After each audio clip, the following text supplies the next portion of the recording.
C'est ce mardi 11 octobre 2022 que s'ouvre une réunion du comité de suivi de l'accord, CSA, au quartier général de la MINUSMA, mission multidimensionnelle intégrée des Nations Unies pour la stabilisation du Mali, à Bamako.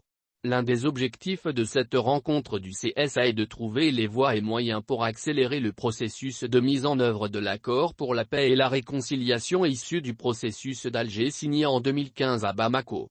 Mais avant cette réunion du CSA, le chef de file de la médiation a rencontré, hier, lundi 10 octobre 2022, à la primature, le chef du gouvernement par intérim, Abdoulaye Maïga.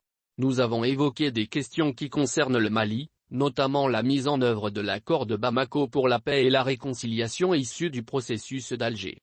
J'ai reçu un certain nombre d'informations et d'orientations du Premier ministre par intérim, en présence des ministres Wagué et Diop pour voir dans quelle mesure la réunion de demain, mardi 11 octobre 2022, du CSA puisse être une nouvelle occasion pour que l'accord puisse être mis en œuvre de manière sincère, a souligné le diplomate algérien, Boudjema Adelmi.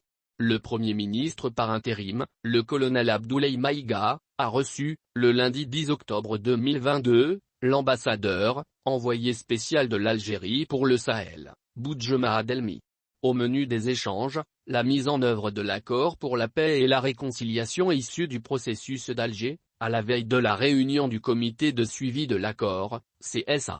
L'ambassadeur Boudjema Adelmi a fait part au chef du gouvernement par intérim de la ferme volonté du président de la République algérienne démocratique et populaire, Abdelmadjid Tebboune, d'œuvrer à la préservation de la souveraineté du Mali, de son unité et de son intégrité. J'ai eu le plaisir d'être reçu par le Premier ministre par intérim. Ce fut une occasion d'évoquer les relations bilatérales qui sont excellentes. Le Mali et l'Algérie sont des pays voisins, des pays frères. Évidemment, nous avons évoqué des questions qui concernent le Mali, notamment la mise en œuvre de l'accord de Bamako pour la paix et la réconciliation issu du processus d'Alger. J'ai reçu un certain nombre d'informations et d'orientations du Premier ministre par intérim, en présence du ministre Wagué qui est chargé de la mise en œuvre de l'accord, en présence du ministre des Affaires étrangères, Diop pour voir dans quelle mesure la réunion de demain, mardi 11 octobre 2022, du CSA puisse être une nouvelle occasion pour que l'accord puisse être mis en œuvre de manière sincère, franche, a-t-il dit. En tant que médiateur et président du CSA, nous ne faisons qu'avaliser les décisions qui seront prises souverainement par nos frères maliens. Nous les accompagnons, nous essayons de trouver où se trouvent les points de blocage et nous essayons de faire en sorte que nos frères maliens puissent trouver des solutions. Nous sommes optimistes quant au résultat de la réunion qui aura lieu demain, ce mardi 11 octobre 2022.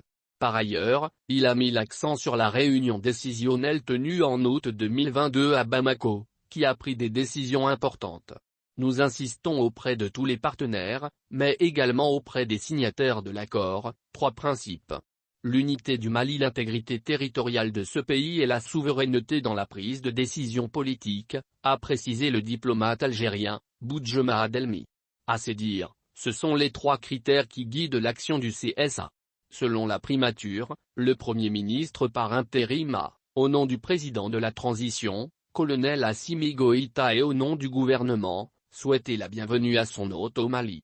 Nous apprécions les récentes déclarations du président algérien, Abdelmadjid Tebboune quant au respect de la souveraineté, de l'unité et de l'intégrité du Mali, a déclaré le chef de l'administration publique par intérim, qui a rappelé à cette occasion l'engagement et la détermination du gouvernement à respecter l'accord pour la paix et la réconciliation issu du processus d'Alger.